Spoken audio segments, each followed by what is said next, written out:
Hi, welcome back. My name is Cole. And I'm Andrew. And this is CTRL-AC.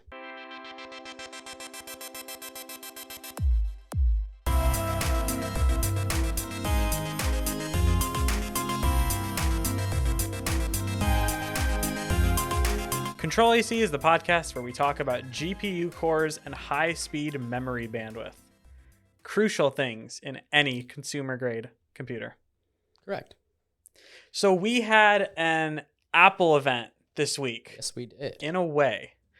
Apple released a couple new things. So we got new MacBook Pros, we got a new Mac Mini, and then a day later we got a new HomePod. Interesting. No one expected the HomePod. Not at all. We've seen the MacBook Pros in a bunch of leaks over the past couple of weeks. So we got those. It was kind of just a press release on their newsroom page, and then we got videos on the Apple YouTube channel. What's funny is that the videos that we got, or the video we got for the new MacBook Pros, was literally just cut from an Apple event. So like these laptops were supposed to be revealed in an Apple event last year. Yeah. And because of, I don't know, supply chain stuff, I guess, they got pushed back. Supply chain in quotations. In quotes, I guess. But we got new MacBooks, we got some new chips, and we're going to talk about it. We are going to talk about it. So, event opened. It's weird because the video started and it just kind of went to the middle of a keynote. Yeah. So, the first thing they talked about was an M2 Mac Mini. So, it's the same Mac Mini, but with M2. M2, our favorite thing in the whole wide world. Isn't that right? All right. That's about it. It's the same design. We get M2. That's it. So we get better power efficiency. We get better performance. It's a Mac Mini. No one buying it really cares about performance. Yeah. What's funny is that in the keynote, they had an example of someone using a Mac Mini, and they said, the Mac Mini is a great companion to our studio display. Well, if you go to buy a studio display, it's like $1,500. Yes. And the Mac Mini is not $1,500. The studio display starts at $1,600. And if you get the expensive glass version or whatever, it's like $1,900, which is like 4 times the price of the Mac Mini. Yeah. So if you're dailying a monitor that's 4 times the price of your computer, let us know. You may need to reevaluate. Yeah, you might need to go to therapy, like financial foundations or something. What is that on the PC side of things? You buy a $2,000 computer and then an $8,000 monitor? No, like, nobody does that. That does not make sense. Not at all. Well, they also, in the M1 iMac keynote, they had someone using a yellow iMac just in the middle of their kitchen. And they were like, the Mac or the iMac is a great computer to just plop down in random parts of your house. Yeah. So I don't know. Welcome to Apple, guys. The people in Apple, like product demos, represent a very small percentage of their whole customer base. And it's kind of funny. It's actually hilarious. So we get M2 chip. It continues to be a great deal. It starts at $599. That's amazing for M2 performance. With the education discount, it's $499, and $499 for M2 performance is crazy. They said it's 5 times faster than the best-selling Windows desktop, but they didn't tell us what the best-selling Windows desktop is, so there's no way to fact-check that. But sure, I mean, it probably is. Like, it probably is 5 times faster. Honestly, the best-selling Windows desktop is a custom-built computer, so that's not even like a remotely fair comparison. I guess are they talking about best-selling Windows desktop? Like maybe like a OEM Windows or OEM Dell or HP. Keep in mind too, the best-selling is likely really cheap. Yeah, like an Inspiron, like 20. Like the ones they put in.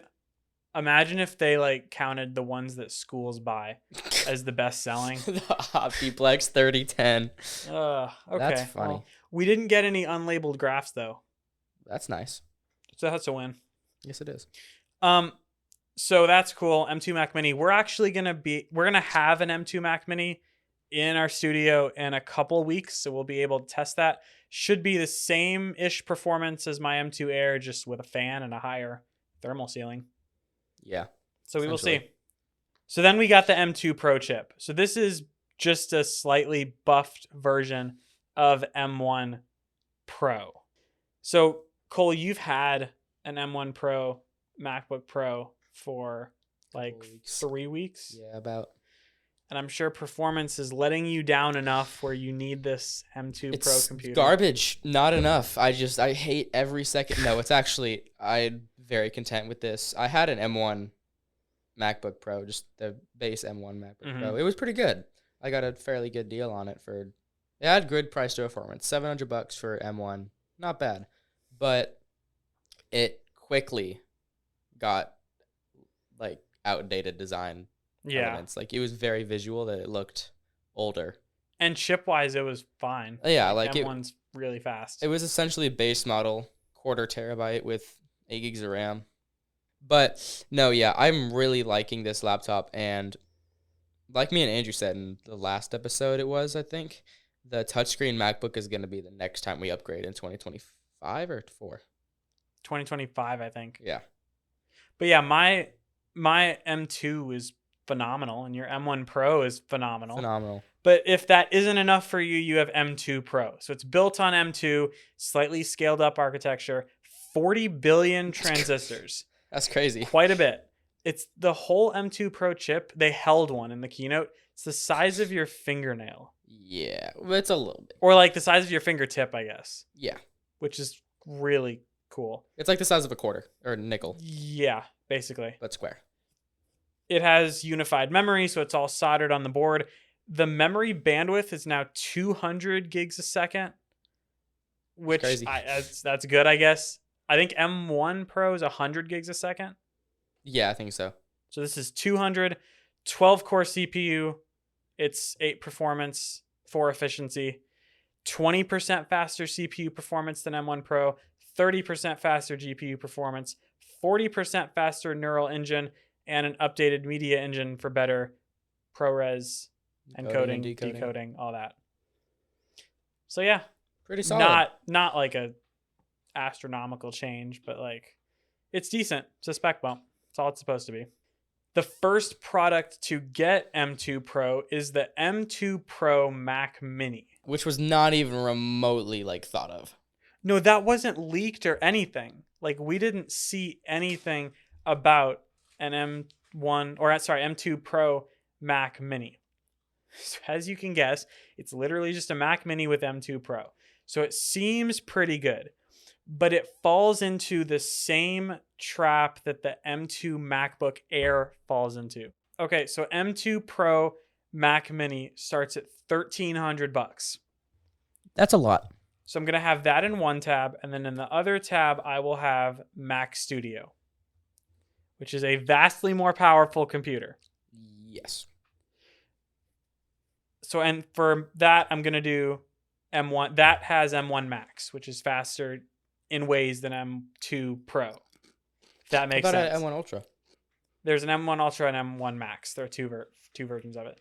So, Mac Mini. Let's get the bump in GPU performance. And then how much RAM do you think we need? It comes with 16. Upgrade at 1. 32? Yeah. And then it has 512 gigs of standard base. You have to upgrade that too. If you're doing anything ProRes or like 8K raw, you're going to need. So a terabyte. And then do we need 10 gigabit Ethernet? Probably. We'll add that too. And then in the other tab, I will have the same spec Mac Studio. They are both almost the same price. The M2 Pro Mac Mini is more expensive than the Mac Studio, spec'd the same. I mean, I guess the only thing that you're getting is better power efficiency. I guess, but then again, it's plugged into a wall. Well, yeah, but like efficiency, like dollars per watt. Yeah. If you're buying this, you're not worried about dollars per watt in your energy bill. Right. So this is the same thing as the MacBook Air. If you're getting the base model or slightly above the base model, then you're fine. But if you're speccing up the M2 Pro Mac Mini, just go get a Mac Studio. So it's in a very interesting spot. Mm-hmm. Marquez touched on this in a podcast he was featured in, Marquez Brownlee. He was basically saying how Apple is really good at placing products in these like middle grounds so that once you upgrade it just enough, you're right on the edge of another laptop. Which you're going to have to upgrade. Right. So my M2 MacBook Air, I have 16 gigs of RAM. If I did the 512 storage, then I'd be like $200 short of the 14-inch MacBook Pro. Which is what I have. So then you just buy that. Yeah. And then have to upgrade it to more storage. Right. So they're very good at just like bumping you up to the next tier once you upgrade the product you're on. Yeah. So M2 Pro is good. It's a nice spec bump. The second product to feature M2 Pro is an upgraded 14-inch and 16-inch MacBook Pro. Yay! So last year, 2 years ago. 2020. Oh, yeah, 2021. Yeah, 2021, 2 years ago, we saw 14-inch and 16-inch MacBook Pro. We've talked about these so many times. They're pretty much the best laptops money can buy. They're just amazing in every way. They're pretty good. And experience. We have new ones now with M2 Pro and M2 Max, which we'll talk about in a second. And they're pretty much the exact same computer. Mm-hmm. So M2 Pro MacBook Pro has faster Xcode and animation rendering, 40% faster Photoshop performance, and that's it for M2 Pro. Yeah. So this is not a laptop you'd upgrade to from M1 Pro. This is just one that you'd buy if you were already about to buy an M1 Pro MacBook Pro. And then we also got the M2 Max chip. So let's fly through the specs here. M2 Max has the same CPU performance with a much better GPU. 67 billion transistors, 400 gigs a second memory bandwidth, up to 96 gigs of RAM, 8 high-performance cores, 4 efficiency cores, 38 GPU cores, and twice the ProRes encoding and decoding in the media engine. I'm not even going to lie. That's a lot. So that got a bigger spec bump than M2 Pro. Mm-hmm. And then we get to see M2 Max in a MacBook Pro, which has 30% faster color grading in DaVinci, 30% better effects rendering, 22 hours of battery life. It's pretty solid. So both of the chips give each computer an hour more of battery life, which is good, which Apple claims is the longest battery life ever in a MacBook. We get Wi-Fi 6E, which is supposed to be twice as fast. Mm-hmm. Same price. 14-inch is $19.99. 16-inch is $24.99.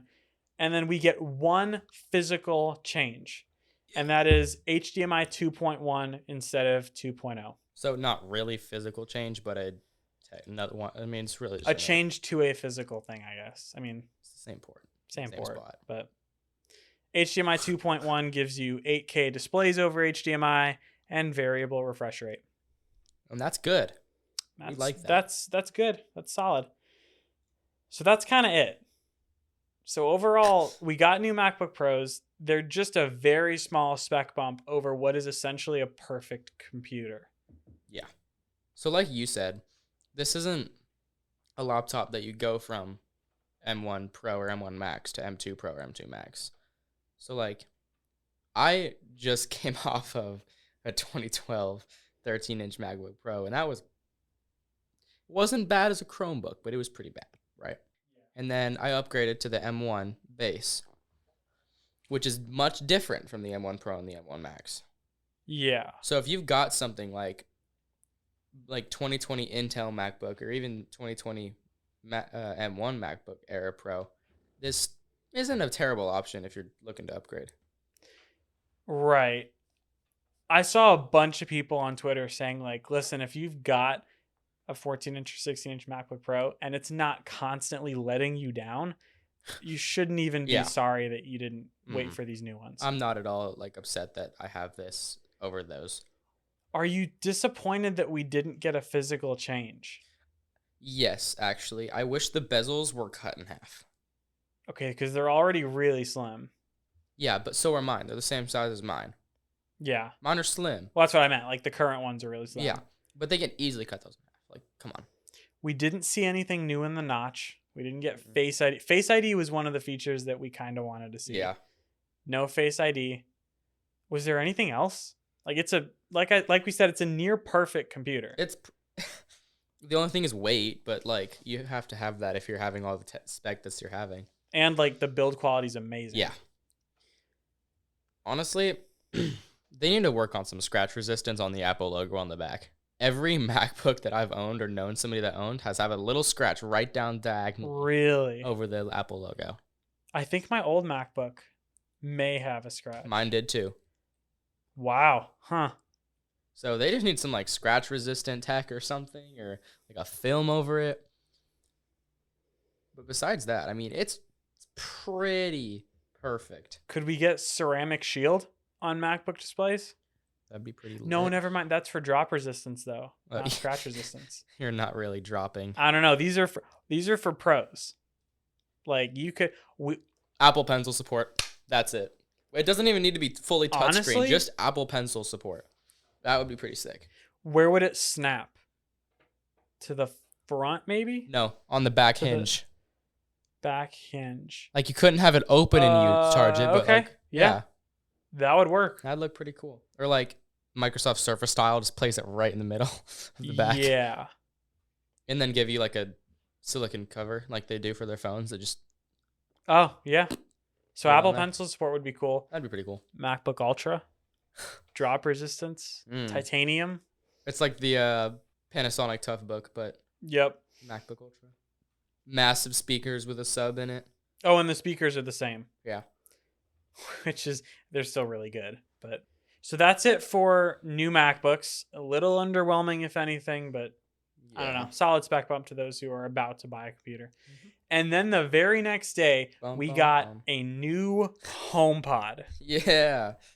So this shocked everybody because Apple released the first HomePod in 2018, and it didn't fail.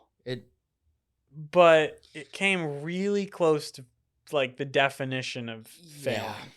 Yeah. It did its best. It was a Siri smart speaker. So it was an incredible sounding speaker.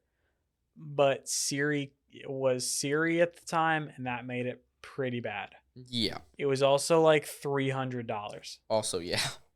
So it kind of failed, and Apple discontinued the HomePod a few months ago, sometime last year.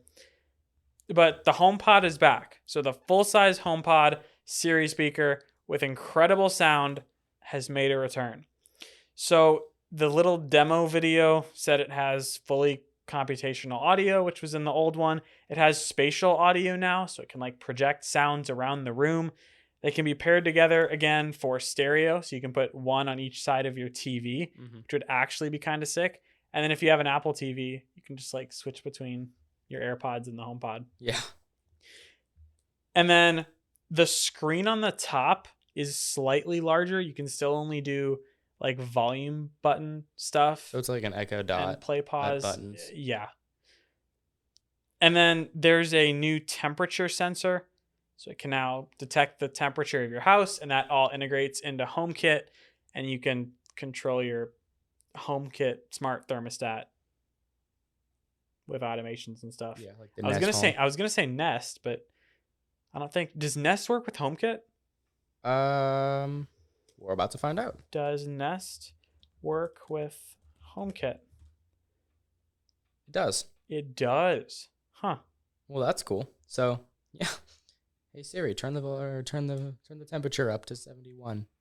Okay, that would be nice then. Or you could just set an automation when temperature falls below 71. Turn on heat. Mm-hmm.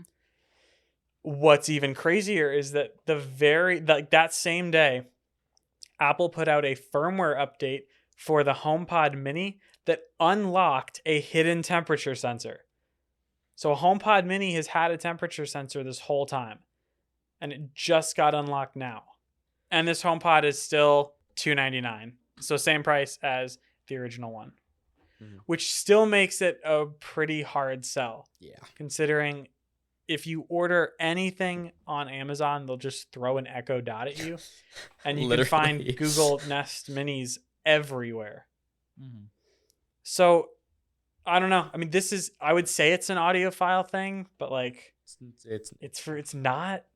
So if you have money to throw at the wall and you really need Siri in your smart speaker, I guess you can get this HomePod, but the HomePod Mini is just such a better deal for $99. Yeah.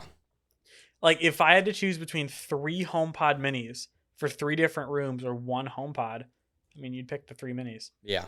And then this new HomePod also has the U1 chip, so you can, if there's music playing on your phone, you can just tap your phone to the HomePod and it switches the music. That's actually amazing. That's my favorite feature. Which is nice.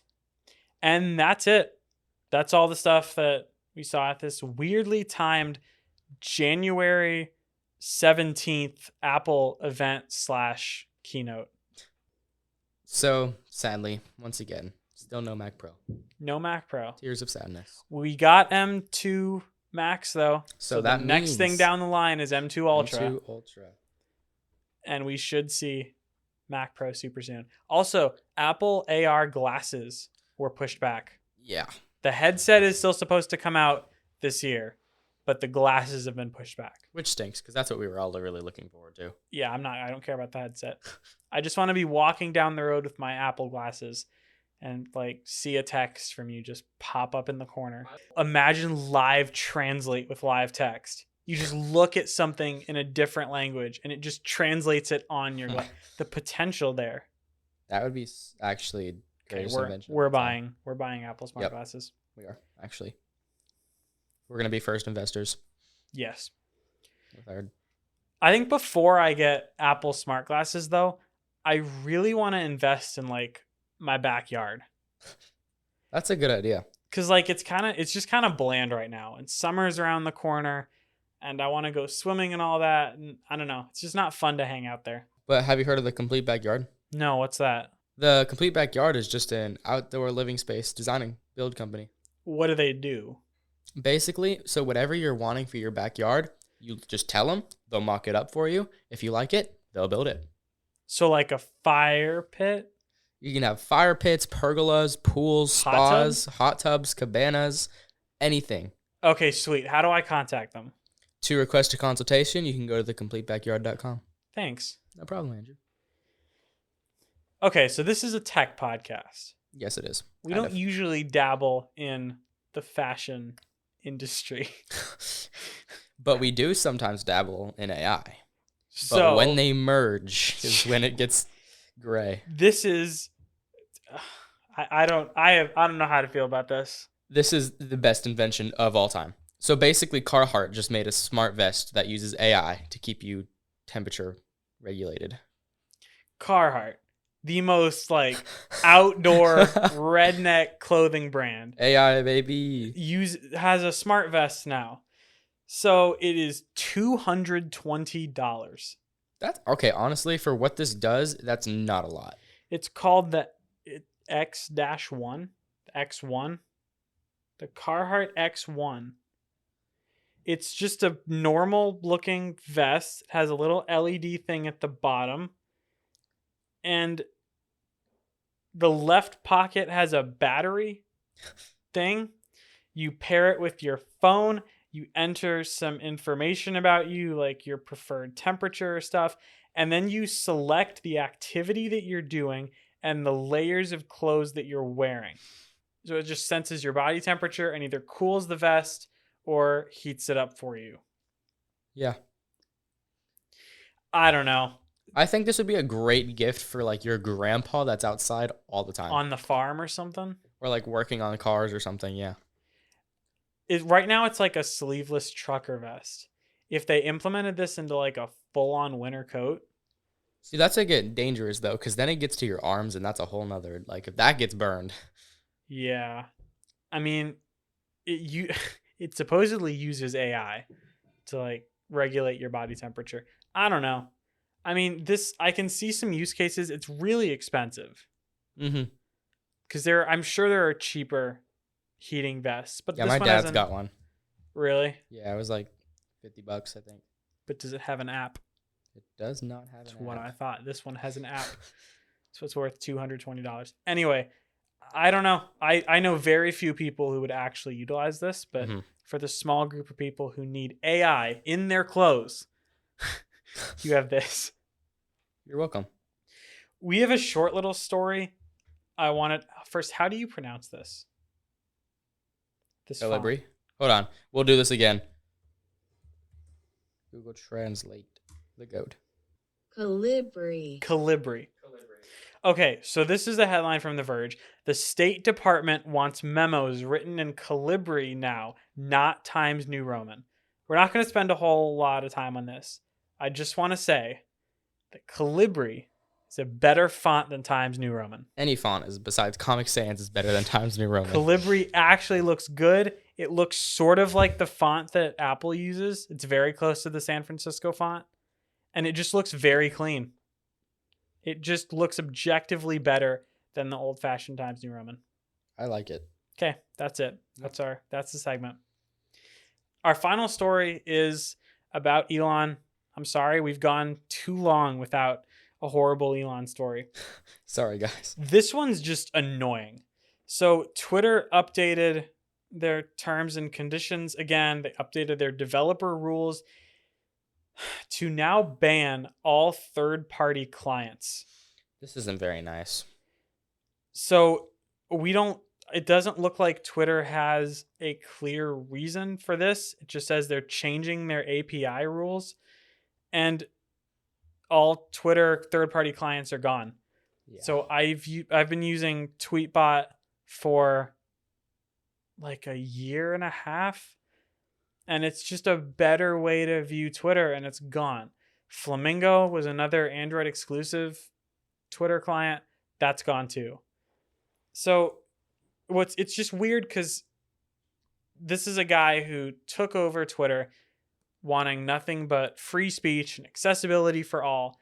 And then he's taking away the rights for developers to use the API to make beautiful looking clients that encourage people to get on Twitter. Yeah. Like if anything, what the client does is just get people to go back to the app. So I don't know why he wouldn't want that. Yeah, I have no clue why this would even be an option. Do you use any clients or do you just use stock Twitter? I just use stock Twitter just because it's easy. But I think it's just because the things that Twitter's design team puts there for a reason. That's why. Because like the third-party apps aren't going to put the same like ads in the same spots that Twitter. Do you think it's Twitter Blue related? That's what I was about to say. I bet it's because they don't advertise Twitter Blue and the third-party apps. Well, because Tweetbot especially just takes out all ads. Yeah, which is how Twitter makes their money. So maybe that's why. So we figured it out, guys. That was pretty easy. Okay, well. So Tweetbot's dead. TweetDeck is still alive only because that's owned by Twitter. So I know a lot of like newsrooms will use TweetDeck to just have several rows of tweets there for breaking news and stuff like that. Mm-hmm. So that's still there. That's a win, I guess, but rest in peace, Tweetbot. Yeah. Hopefully Reddit doesn't do this. That'd make me sad. With Apollo and Narwhal and all of that. Yep. I don't know. Apollo is beautiful. I don't have it, but I've used it. We need YouTube clients with no ads, just built-in ad blocker for mobile. That would be so sweet. That's probably why YouTube has blocked APIs. Oh, do they really? I think so. Because that would be nice. Native picture-in-picture. If you're listening and you're from YouTube, we would love to have you on. Mm-hmm. And tell us why you won't fix the problems like super chats. Yeah. Make them better.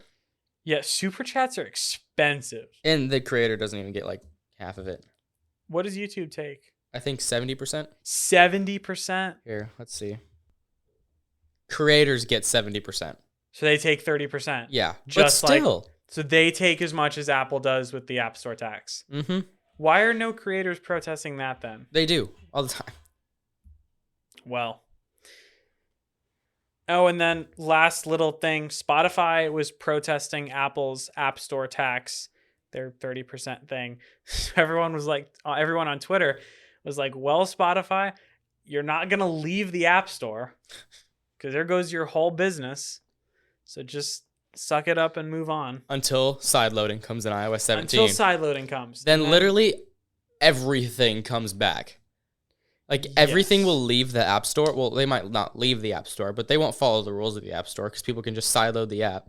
Like Cydia, which has been a popular jailbreak iOS function tool for decades, literally since the iPhone 2G has been there. And they've patched jailbreaks at every iPhone, every laptop, every iPad, every iPod Touch. Yeah. But people have found ways. So this is just going to make it so much easier. It's going to be native jailbreaking. That's so crazy. And we should see this in June.